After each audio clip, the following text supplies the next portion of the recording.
Legislative bodies at different levels of government. Types of assemblies in the Indian Constitution. Lok Sabha, House of the People. The lower house of the Parliament of India.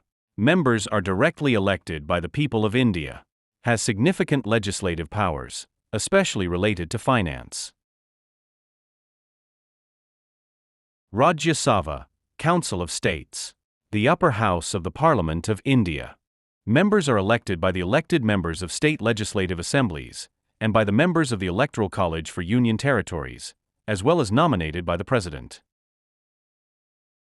Functions as a review body and represents the states at the national level. State Legislative Assembly, Vidhan Sabha. The lower house of the state legislature in each state of India. Members are directly elected by the people of the state. Exercises legislative powers within the state, including matters related to the state's finances and development.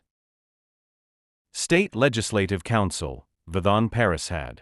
The upper house in the state legislature of certain states. Not all states have a legislative council.